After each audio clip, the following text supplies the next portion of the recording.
ক্যামেরাতে আমরা প্রচুর মামলা পাচ্ছি, হ্যাঁ প্রচুর মামলা পাচ্ছি, কিন্তু আমরা সবগুলো দিচ্ছি না। আমি যদি গত বুধবার, আজকে তো সোমবার, আমি গত বুধবারের কথা যদি বলি, গত বুধবারে আমি পেয়েছি 748টা, কিন্তু 748টা তো আমি দিচ্ছি না। আমি ওইখান থেকে বেছে বেছে দিচ্ছি। এই যে বললাম যে দাগের উপর হয়তো চাকা আসছে, ওটা আমি অ্যাভয়েড করে গেলাম, বা কারো নাম্বার প্লেট করতে পারছি না, ওটা অ্যাভয়েড করে গেলাম। বাট এই সিস্টেমটা আমরা যে এআই বলছি, এআই মানে হচ্ছে যে আর্টিফিশিয়াল ইন্টেলিজেন্স, একে যত বেশি পড়াবেন ও তত বেশি শিখবে। তো আমাদের টার্গেট হচ্ছে ওকে আমরা ট্রেন করতেছি যে তুমি কোনটা ধরবা, কোনটা ছেড়ে দিবা। তো দেখা যাবে মাস 2-3 মধ্যে ও এত বেশি এক্সপার্ট হয়ে যাবে, তখন আমাদের আর হাত লাগবে না। তখন কিন্তু ওই 748 হলে 748টাই প্রসিকিউশন হয়ে যাবে, তখন কিন্তু আমরা হাত চাপ দিব না।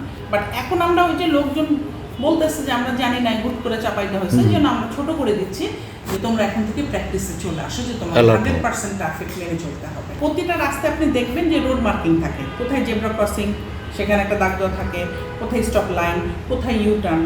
এখন আমার রাস্তায় যদি এই দাগগুলো না থাকে, তাহলে আমি কোনটাকে বাম দিক ধরবো আর কোনটাকে লেন ভায়োলেশন ধরবো, কোনটাকে ইউটার্ন ধরবো। এইটার জন্যই এই যে সিটি কর্পোরেশন কর্তৃক আপনাকে এটাকে বলে রিফ্লেক্টিং যেটা মানে রং, যেটা রিফ্লেক্টিং কালি দিয়ে আমাকে দাগটা দিতে হবে, যে রাত্রেও যেন সে বুঝতে পারে এখানে দাগ আছে, আমাকে এটা মেনে চলতে হবে। আমি এই ব্যাপার তো সিটিজেনকে আপনি দোষ দিতে পারবেন না।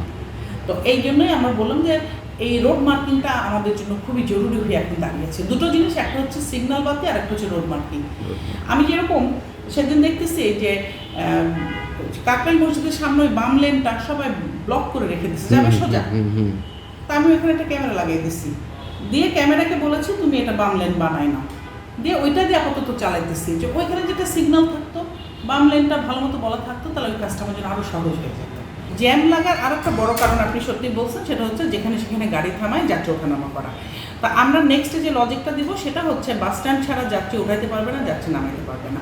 যদি রাস্তার মাঝখানে গাড়ি থামিয়ে যাত্রী ওঠানামা করে, তাহলে তার অফিসেও একটা প্রসিকিউশন স্লিপ চলে যাবে, এবং এগুলোকে আমরা খুব শক্তভাবে মনিটর করবো, যাতে একটাও বাদ না যায়। যতগুলো ইন্টারসেকশন আছে আমরা তো কাভার করবোই, পাশাপাশি যতগুলো রোড আছে, বড় রোডগুলো, হাইওয়ে টাইপের ভিআইপি রোডগুলো, সেগুলো তো 100% কাভারেজে থাকবে, যেন ওইখানে যেন কোনোভাবে কোনো প্রতিবন্ধকতা সৃষ্টি না হয়। কারণ ইমেল আমরা আসলে কি ভুলে গেছি, আমরা এখন হোয়াটসঅ্যাপ নিয়ে খুবই কিন্তু আমি হোয়াটসঅ্যাপও যাবো না, আমি যাবো SMS। অনেকে বাটন ফোন ইউজ করে, আমি সবচেয়ে খারাপ কেস নিয়ে চিন্তা করবো। হ্যাঁ, SMS যখন যাবে, SMS আমরা বলবো আপনার গাড়ি নাম্বার এত, এই লোকেশনে এই ট্রাফিক আইন ভঙ্গ করার জন্য আপনাকে জরিমানা করা হলো, বিস্তারিতের জন্য নিম্নলিখিত লিঙ্কে ক্লিক করুন। উনি একটা কম্পিউটার দোকানে যাক বা যেখানে যাক, ওই লিঙ্কটা যখন উনি ক্লিক করবেন, ওখানে উনি কেস স্লিপটা পাবেন। পাশাপাশি উনি যে এই যে অপরাধটা করছেন, এই যে দেখেন বাম লেনটাকে বন্ধ করে দিয়েছে, গাড়ি নাম্বার সহ আসছে, এই ছবিটা উনি পাবেন, বা এটার যে 25 সেকেন্ডের একটা ভিডিও আছে, সেই ভিডিওটা উনি পাবেন। আমরা দুটো প্রসেস নিয়ে কাজ করছি, একটা হচ্ছে ডাক বিভাগের মাধ্যমে আপনার চিঠি যাবে, দ্বিতীয়ত যাবে একটা SMS। তো ডাক বিভাগের মাধ্যমে যেটা যাবে অ্যাজ এ গভর্নমেন্ট পেপার হিসাবে ওটা ব্যবহার হবে। কিরকম, যে আপনি যখন একটা চিঠি রিসিভ করবেন, অবশ্যই সিগনেচার করে রিসিভ করবেন। ডাক বিভাগকে বলা আছে ওই রিসিপ্টটা আমার সফটওয়্যারে সে আপলোড করে দেবেন। তাহলে কোনো কারণে আপনার এই মামলা যদি কোর্টে যায়, তাহলে আমাকে তো সাবমিট করতে হবে একটা পেপার। এই কারণে আমরা ডাক বিভাগকে কিছুদিন ব্যবহার করব। SMS-ও যাবে, যখন লোকজন ইউজ টু হয়ে যাবে SMS-এ, এবং কোর্ট থেকে এটার অনুমোদন আসবে যে এটা এভিডেন্স হিসেবে কাজ করবে, দেন আমরা ডাক বিভাগকে অফ করে দেবো। আমার সিগন্যাল লাইট আছে, আমি এগুলোকে কানেক্ট করে মনিটর করতেছি। তো এটা আমার ড্যাশবোর্ড, এখানে আমি ক্যামেরা কানেক্ট করতেছি। আমি এখানে ভায়োলেশনে যদি আসি, আমি যা আছে আমি শুধু আপনাকে দেখাই। আমাকে দেখেন, আমাকে এই দেখেন গাড়ি নাম্বার সহ ও কি অপরাধ করেছে এবং কোন লোকেশনে, কোন ডেট, কোন টাইম, পুরো সিস্টেম আমাকে দিয়ে দিচ্ছে।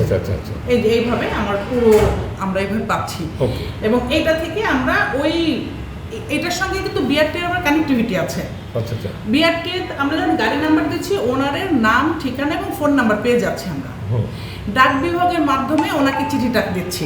এখন আপনার একটা কোশ্চেন আসতে পারে যে আমরা কেন SMS-এ যাচ্ছি না, কেন ডাক বিভাগ ইউজ করছি। আপনাকে আমি SMS দিলাম, কোনো কারণে আপনার SMS-টা ডিলিট হয়ে গেল, বা ফোন হারাই গেল, বা ফোন ফরম্যাট হয়ে গেল, আমার কাছে আর কোনো প্রুফ নাই যে আপনার কাছে। আমি বলবো যে আমার কাছে SMS-এর রিপোর্ট আছে যে আপনি SMS-টা পেয়েছেন, বাট আর কোনো প্রুফ নাই। আর ডাক বিভাগের মধ্যে যখন পাঠাচ্ছি, ওই যে রিসিট করা কপি আপনার কোর্টের কাছে, এটা একটা ভ্যালুয়েবল ডকুমেন্ট। আরে ঈদ লাগছে মনে, খুশির জোয়ার সবখানে, আরে ঈদ লাগছে মনে, বিকাশ পে